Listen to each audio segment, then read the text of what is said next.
Welcome to the Speaking Your Brand podcast, Kate. Well, thank you so much, Carol. I'm so happy to be here today, and it's delightful to be on your podcast. Thank you for the invitation. I am delighted that you are here. We did a webinar together not too long ago at the beginning of October, and I feel like we laughed throughout the entire thing. Even though it was really good quality content, I feel like the same thing's going to happen today. There's a lot of joy. I mean, there is so much non-joy in the world that it's good to have some joy, especially when we can share that from, the scar rather than an open wound. And it makes things more relatable for everyone that we can move forward. I'm sure humor helps a lot in the work that you do, Carol. Oh, absolutely. And really being able to laugh at yourself. Yes. It's much less about the absurdity of everything else that's going on right now in the Exactly. world. Well, we Yeah. have so much to talk about, Kate. We have known each other for a number of years now. I've always Yeah. admired you as an incredible business coach and now as an entrepreneur, the founder of Get Her Hired, which we'll talk a little bit more about in just a moment. But I want us to jump right in because the women who are listening to this podcast, they are entrepreneurs, they are executives in corporate, they're leaders in their community and their industry. And I know that they want to have a bigger impact in the world, a positive impact in what they're doing. Again, whether it's in their workplace, their industry, their community, whether it's on stage, in the media, within nonprofit organizations, or within corporate. Yet Hmm. so often, and I know, Kate, you see this, that, and I experience this myself, we get stuck at some Yeah. point in our career, some point in our life. Things are happening around us, and sometimes for good reason. We plateau. Maybe we have to hit pause. Sometimes it's a choice that we make, but sometimes it's things that are happening to us, or we feel like are Yeah. happening to us, and we really Yeah. want those bigger opportunities, those bigger stages, those bigger promotions, but we feel like we're not sure what to do. Where do you see that happening, and how do you help the women you work with navigate that? Mm, mm. I think one of such a good question, and I have three answers for that. Three things that I see typically. And this applies for people whether they're applying to a job or consulting or being a speaker, public speaker. And that's lack of target, not having a singular focus. So one of the things we do when we work with women at Get Her Hired is we say, great, I'm glad you're the Jill of all things. And no one's going to hire you to be the Jill of all things. This is a problem. So, working with people to get a focus is probably the number one thing. So, a thing holding people back and keeping them stuck and small is not claiming an area of expertise, which seems kind of counterintuitive to some people because you think, well, I'm so versatile, I'm so capable. Why wouldn't someone bring me in? I could do a workshop on this, I could do a workshop on that, I could speak on this, I could keynote on that, I can whatever.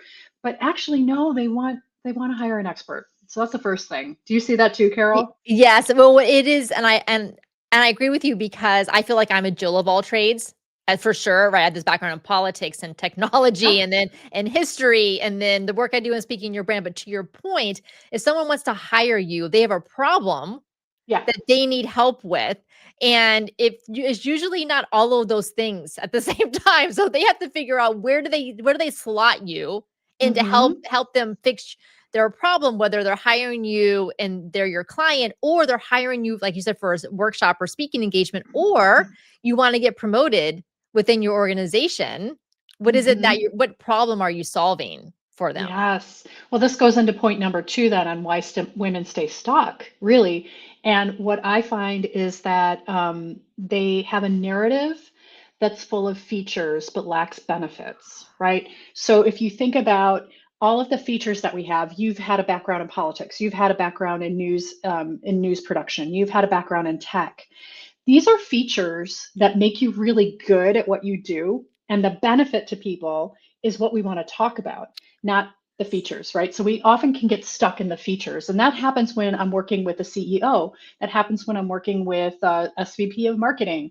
It happens with people in every industry and every type of functional role is because it's kind of like that opposite of not having a target is being too much of an expert and talking about functional, functional, functional, but talk about the benefit, just as you were saying a moment ago. Yeah. And it's so easy to slip into that. Like I just did that. So Kate, will you Yes. will you help us later think about this idea of a narrative more than the features?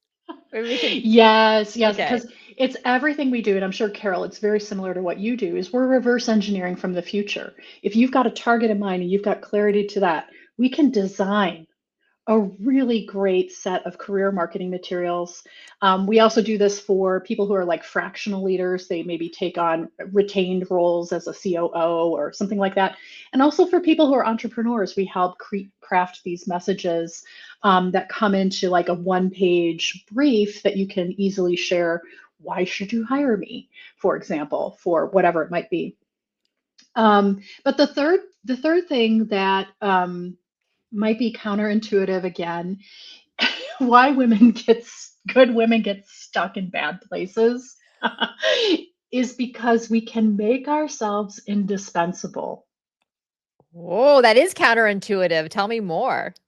Well, it's kind of like the not having a target. A lot of women we work with and that I meet have been, rewarded for being able to fix lots of things, lots of different kinds of things. We have capabilities that go across so many different areas, and that makes us indispensable. So women are held back from promotions because you're too useful in that spot. No one else. We'd need three Carols if you weren't in this position, and we sometimes can take that as a compliment when really it's a big problem. And that's where you have to speak up and have that conversation with your leadership team about what could be different. And when I think about indispensable for people who are entrepreneurs, is it kind of relates back to that lack of focus, trying to fix everyone's problems in every different manner. And we probably stay stuck as entrepreneurs because we're too afraid to niche into our market.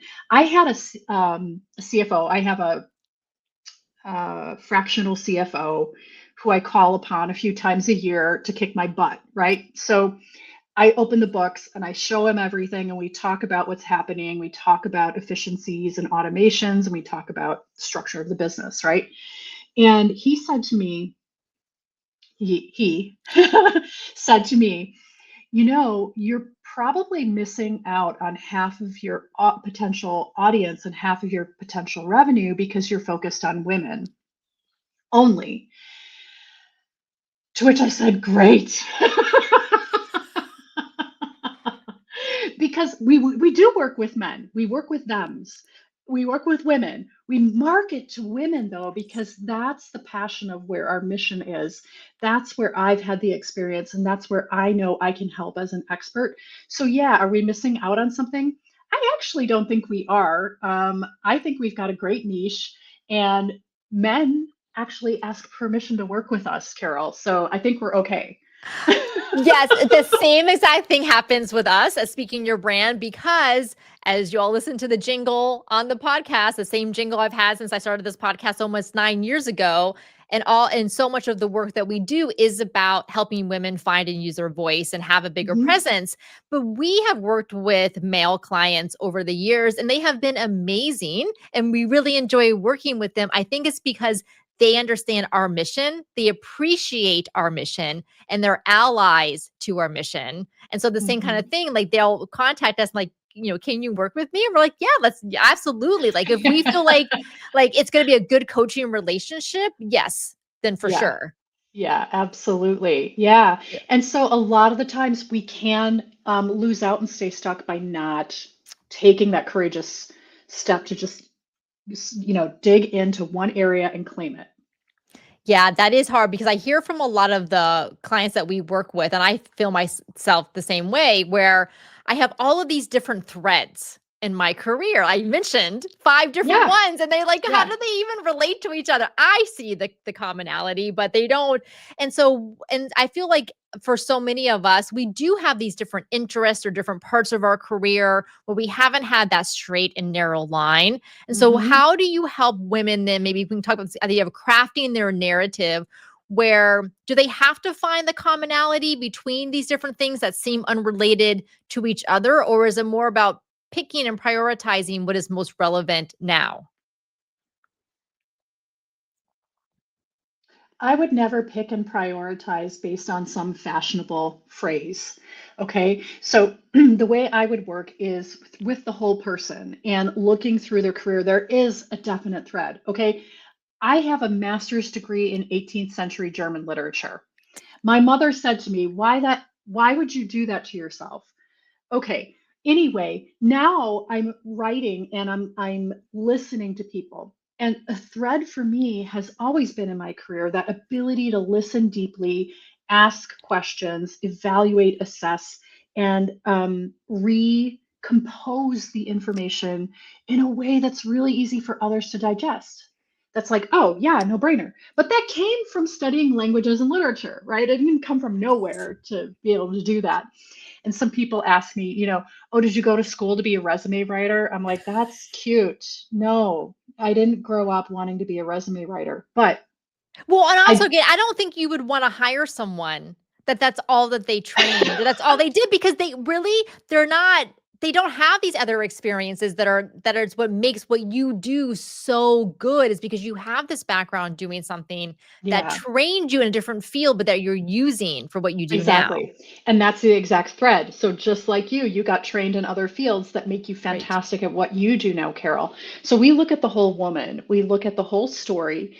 And what I like to do, I'm a very data oriented person, but it doesn't come out like data.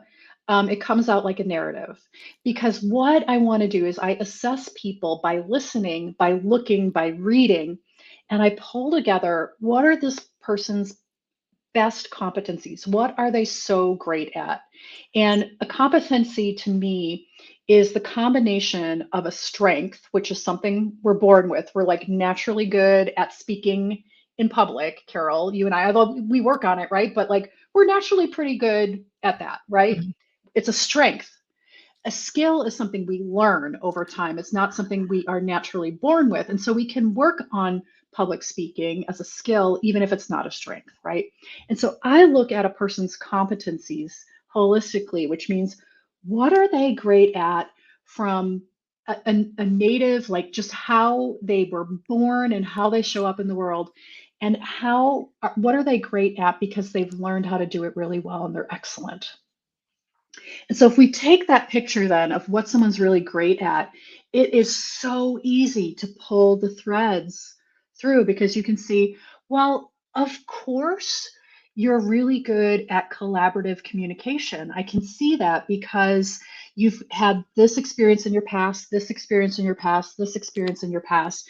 And this, of course, pulls these things together for you and is a really foundational part of who you are and how you show up.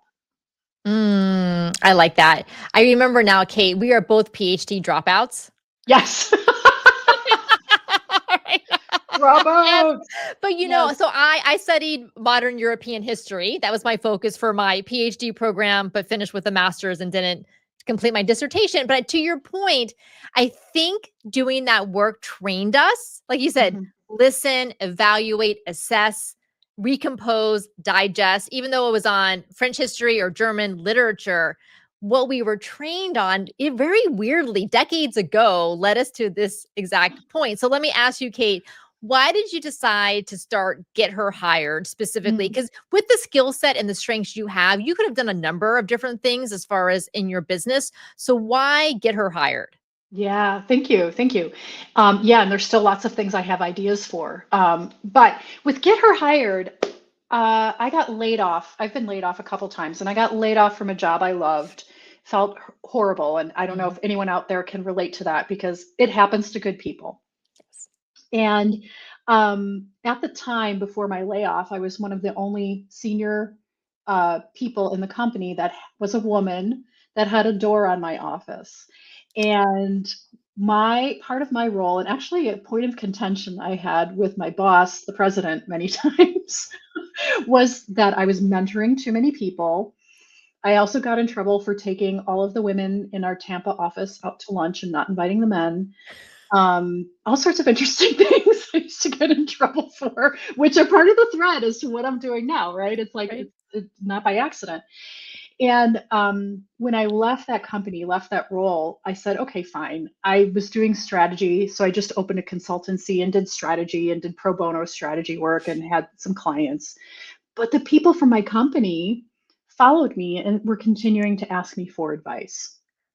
And so over time, it just turned into this business where I moved away. I dropped doing the strategic planning and the strategy consulting. I dropped doing business coaching and business consulting. And I said, what the heck? Why don't I take all of this that I know how to do and help all these people who've wanted help from me over time? And so 2.5 years ago, I went all in on Get Her Hired as a business where we're helping really cool women, thems, and men land their next boss roles through great career marketing materials. That's what we do. And what are you seeing in the marketplace, with the women either that or women who have come to you? Obviously, right now we're recording this, at the tail end of 2025. It's been quite a year for a Yeah. number of reasons. The job market, I feel like kind of like the housing market was right after the pandemic. Like it feels like everything is just like in that locking place and nothing's really moving around. So what are you seeing? What are you sensing? And then when women come to work with you, and I know because I've experienced it firsthand uh, with you as a coach on the business side, helping what are they feeling like emotionally, Mm. and how are you helping them to either shift their mindset or to navigate what's going on right now? Yeah, it is a really difficult period with just what's happening in nationally with the Mhm. job markets. I'll just say that.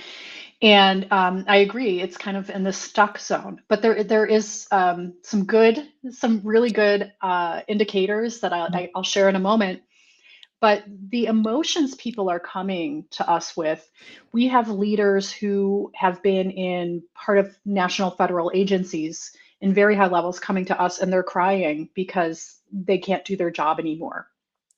And we're seeing a lot of frustration, a lot of lack of confidence, the confidence really getting shot down, disappointment in ourselves, like that we caused this to happen to us. And so there's just a whole lot of negative emotion happening for a lot of people. There's that side. And then there's another side, which is the fear side of I'm still in role, but they just eliminated 13 people on my team. I was just talking to someone 10 minutes before this. They eliminated 13 people on her team today, but she's still there. And so Oh, she's like pitting out like, when's my turn? So confidence, feeling shame, and then fear that it's going to happen to me next. So that's really where people are coming to us. And over the years, people have come to us with that kind of emotional makeup, but more than ever now, it's very reactive. Like something happened to them in their position rather than them being proactive and wanting to go and find a new job. It's reactive. And so that's the difference in the market right now. We talk to a lot of recruiters, talent acquisition people, because we want to know what's actually happening in the businesses. Like, so I kind of go into reporter journalist mode and I'm like, so tell me, what's really happening on that executive search you're doing? And I get a lot of information. And so the good thing is, and that the recruiters tell me and the search firms tell me that executive roles always get filled. There's always a succession plan, and people are always hired for those roles. So if you're in a higher level role, it's not as dire as it might be in an entry level mhm, individual contributor, lower level role. mhm. All right. And then I can tell you from the clients that we see that people are landing jobs all the time. We just had two clients this week that got back to us that said they landed an opportunity. So, but we work with people that are in that director level and up. So jobs are being found. Um, Interestingly, I do some speaking, which I should surely use speaking your brand to polish myself up. But there's a very large pharmaceutical company that talked to me about a year ago and then dropped it because they have a women's ERG, right? So they have an employee resource group for women engineers at their company, and they wanted me to come in and talk about how to talk about yourself. So kind of like speaking your brand, but in your Right. company, because the ERG wants more women engineers in this company, right? And they dropped it with the DEI stuff that kind of Mm, came to the fore earlier in the year, but they're back again now.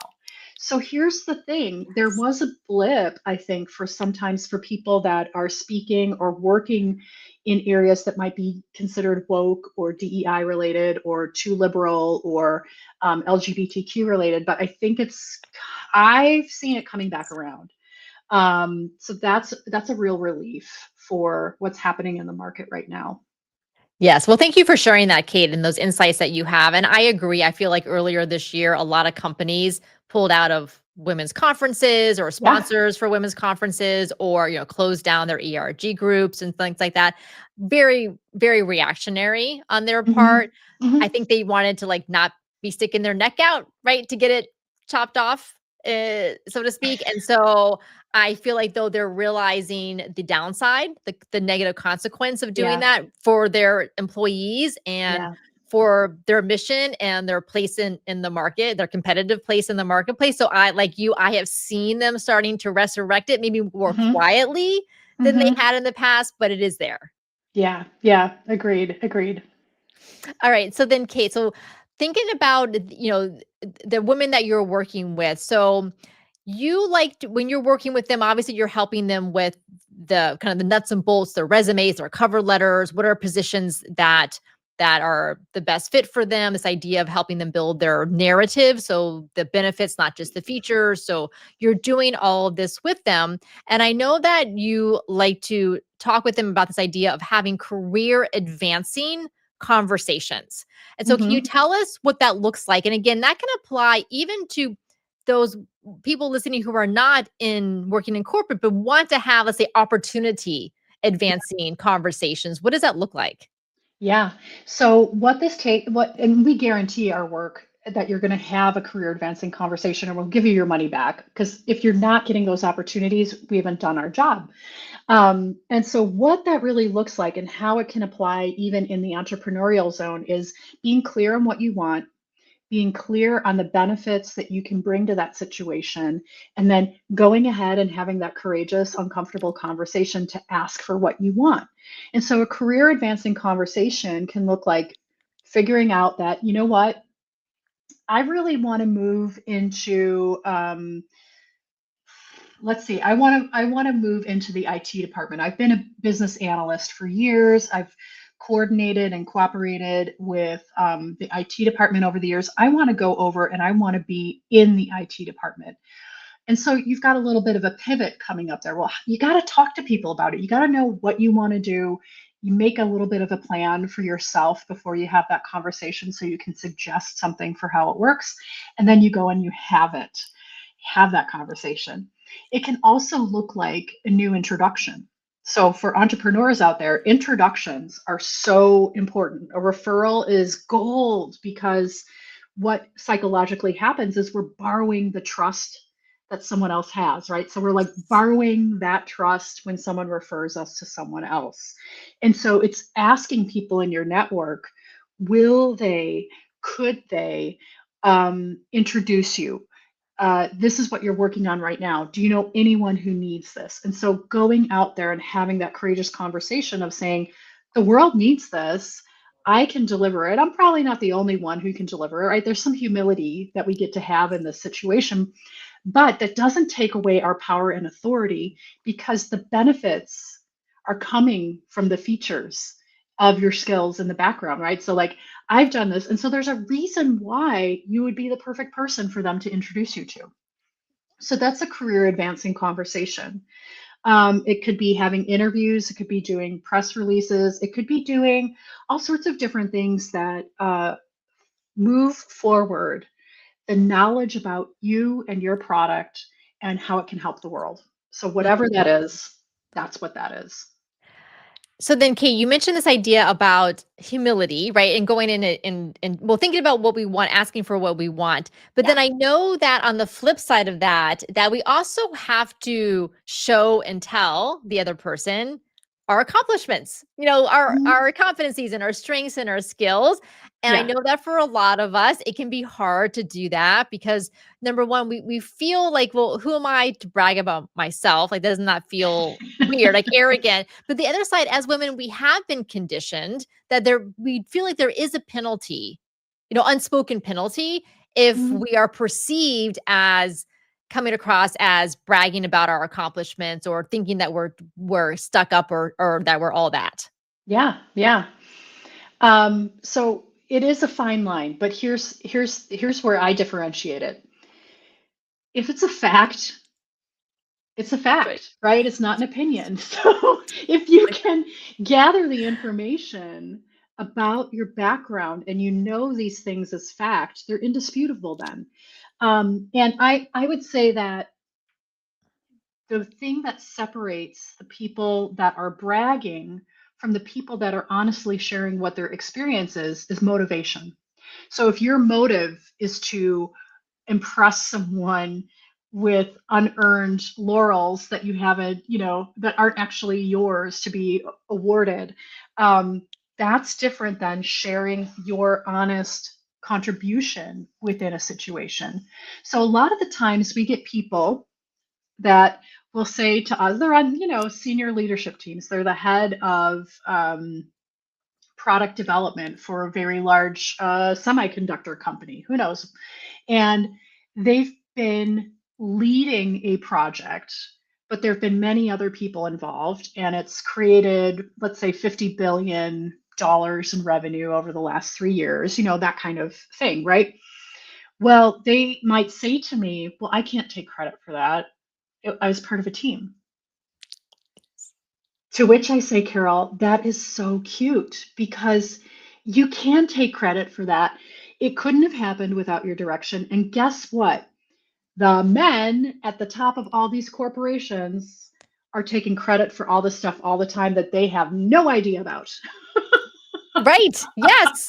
Absolutely. Yes. Yeah, I'm not that is going to so name any true. names, but it Yes. happens. It Yes. happens.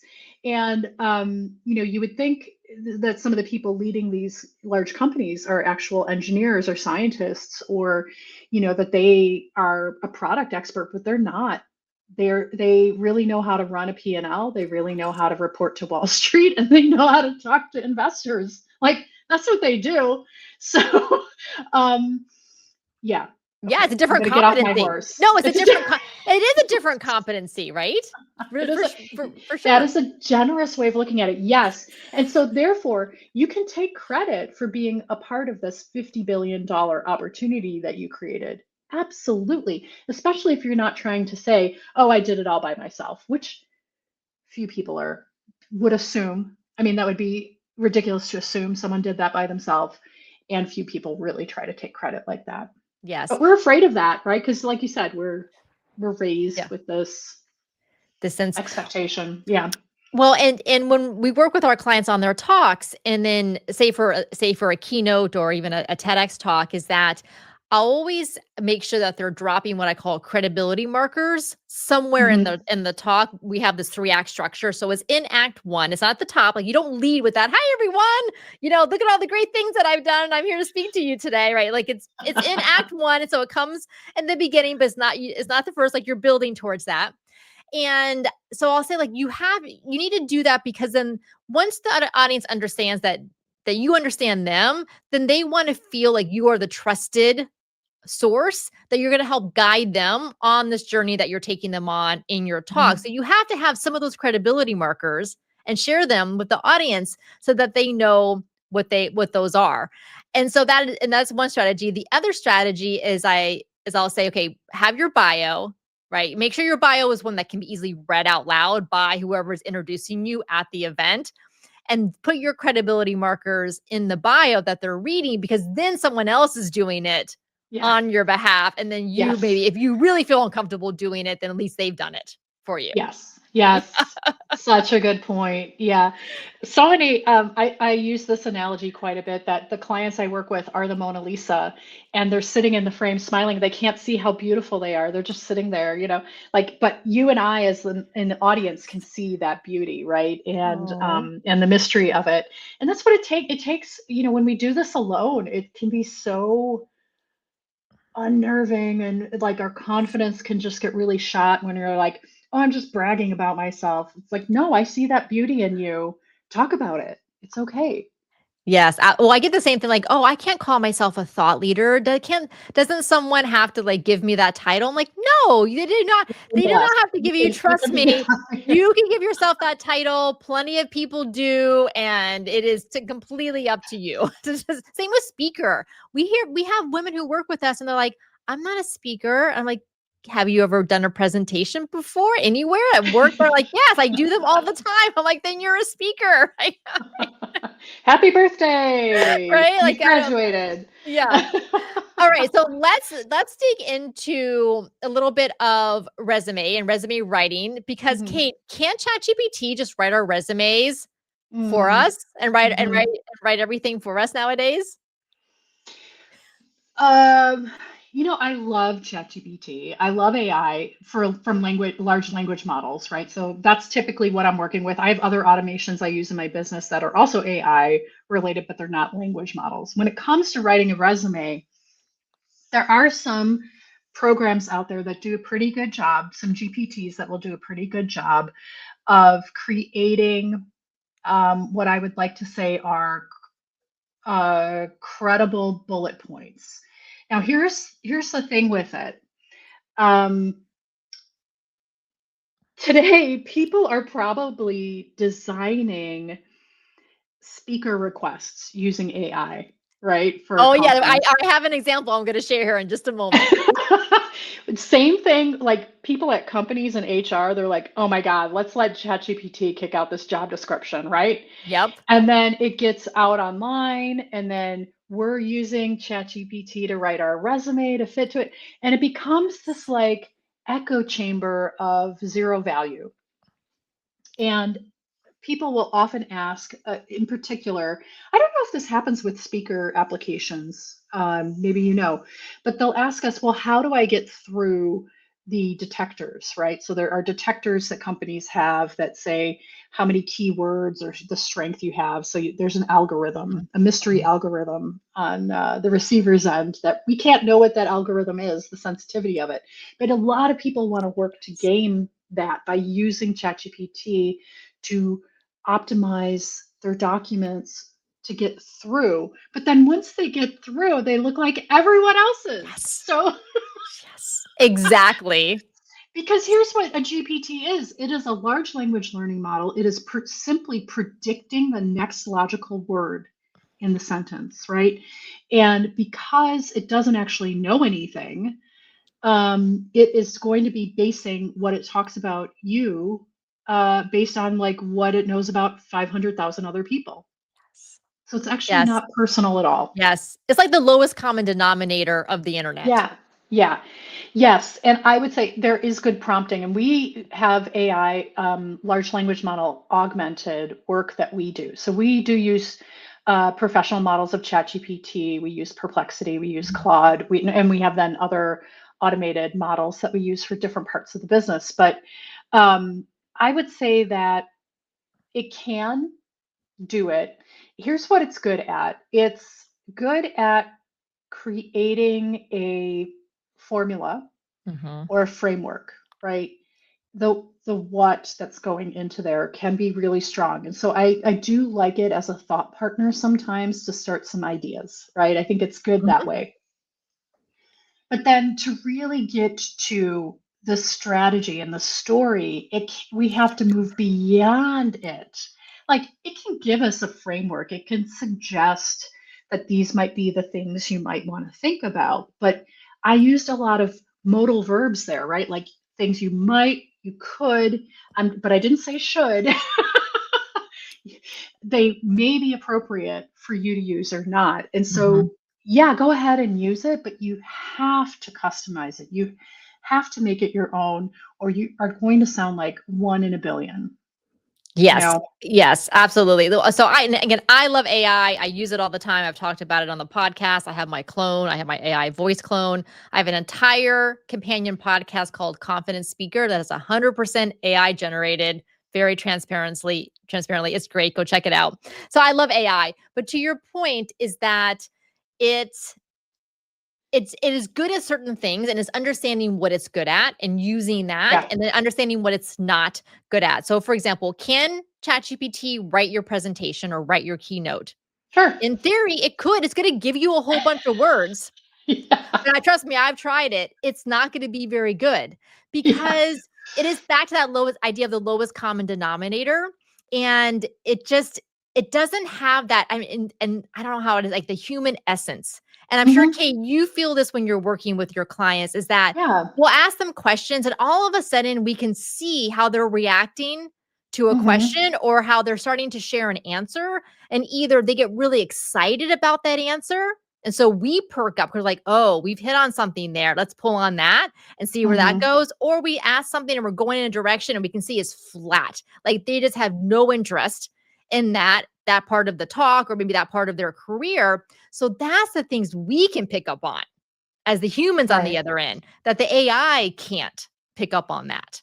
Yeah, absolutely. Everyone has a different vibe. So we do a lot of work on the front end interviewing our clients. I know you have a big interview process as well, an assessment process when you're taking someone in.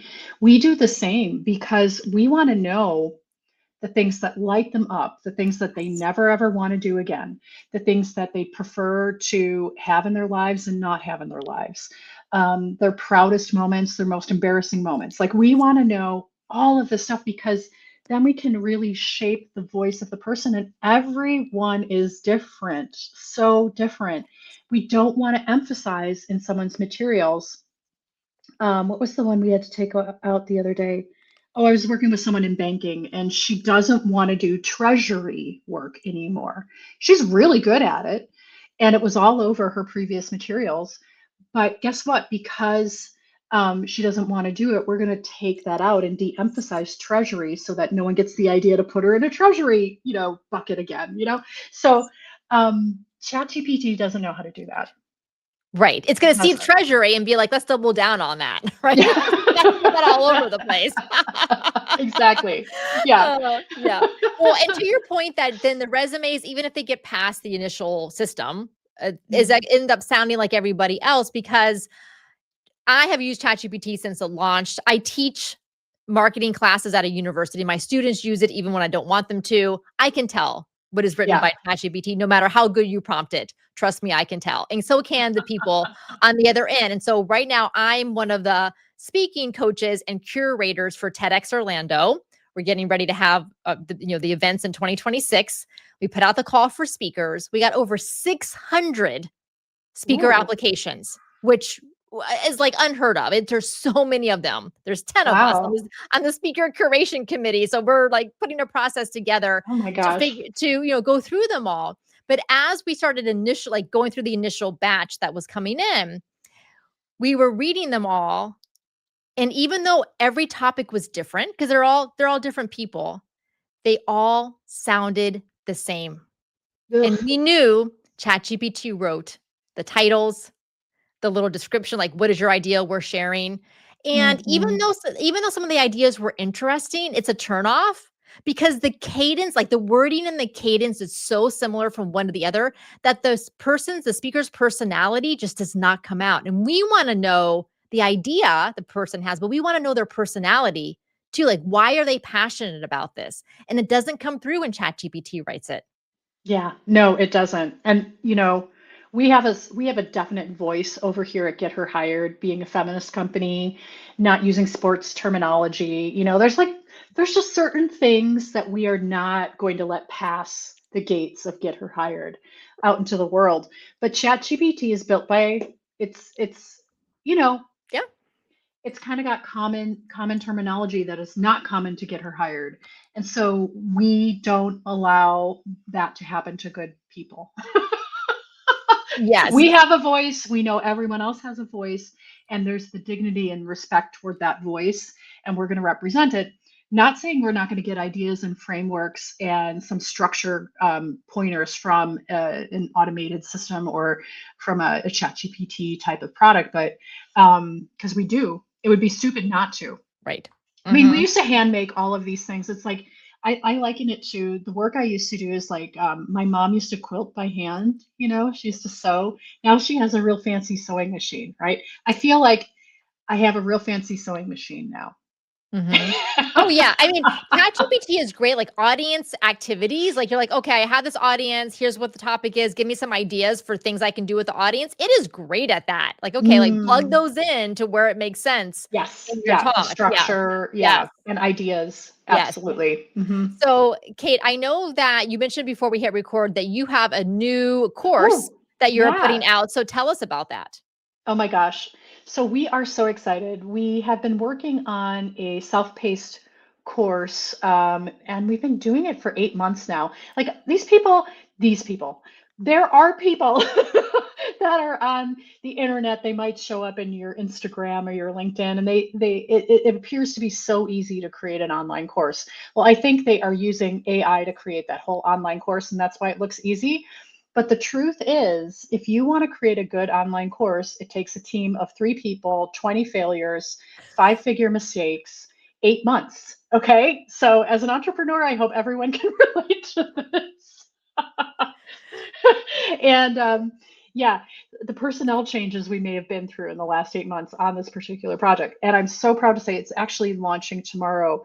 And so now, coming up here at the end of 2025, we have our new self-paced course on writing your own resume and cover letter. It is incredible. We take all of the methodologies and the frameworks and the tools that we use with our CEO clients, and we give it to you in this course. It's called Hit Send. Hit send, because that's what you want to do. Again, I'm talking about the benefit. Do you see how I'm talking about the benefit and not the Mhm. feature Yes. in what we're doing with the course name even. And so it's a self-pacing. We've got all the templates out there. It is AI augmented. And so we say that if you want to go and purchase this course, which I'll give your audience 60% off coupon for that. If they use Speaking Your Brand, just write it all together and we'll give you 60% off on the course. But what it's got is all the templates, all of the materials, everything that you need to write your own documents, and the AI augmented prompts that we ask you to use in there too. And so if you don't want to use AI, don't buy this course. There are plenty of people out there that don't want to use AI. Mhm. And we have a tick box when Oh. you purchase it to say, I acknowledge that this is AI augmented. And then we got to say in there, if that doesn't fit your vibe, that's okay, cool, don't buy this. Well, that's good to be upfront about it. Yeah. Yeah, That's no, yeah. that's good. Okay, so everyone go to getherhired.com/hit send. Hmm. Right, together. So all together, getherhired.com/hit send and 60% off. That is so generous of you. Use the coupon code speaking your brand. That's all together, speaking your brand. And I'll make sure to also include this in the show notes. So for those of you listening right now, just go to the show notes and you can find the link and the coupon code there. So Thank find you. that. And yeah, and I'll say that, like, for example, when we work with our clients in the Thought Leader Academy, we help them to put together their speaking proposals and pitches. And so we have this whole framework called their brand voice canvas that they fill out. And we say, give your filled out brand voice canvas to ChatGPT or Claude or whichever chatbot you use, and have that then tailor your pitches Hmm. based on this, so that it is less generic than obviously do any adjustment that you need to do afterwards. So I like this idea of, what you say, AI enhanced. Is that the word that Yeah, you use? yeah. Yeah. Augmented, assisted. Augmented. Okay. Yeah. I like that. But there's still a whole bunch of work we have to do in order to stand out. There's so many people out there competing for a job, competing for an speaking opportunity, competing for all sorts of stuff. We have to stand out, know what we're really great at, and ask people for it. And this is one of the ways that people can do this with our Hit Send course. It helps think through all of those great experiences you have and how to position yourself for what's next. I love that. And of course, continue to build relationships, build your network, build your Yes. community, because not only for opportunities, but just for that sense of support. So you don't feel like Yeah, you're alone, that you have that community to go to. absolutely. Yeah. All right, Kate. Well, this has been incredible, as I knew it would be. Thank you so much for taking the time to come on the Speaking Your Brand podcast. And again, for all of you listening, make sure to check out the Hit Send course and also connect with Kate on LinkedIn. I'll make sure to include a link to her LinkedIn profile as well. Kate, Thank you. lovely as always. Excellent. Well, thanks, Carol. I really enjoyed it. And I love talking with other entrepreneurs about these kinds of things because it matters. Our stories matter. And knowing like what you do, Carol, like helping people pull out their greatness in their story and then sharing that with the world, that's what makes life worthwhile in so many ways, helping other people. So, Carol, thanks for helping me today. Oh, absolutely. Well, and for everyone else, until next time, thanks for listening.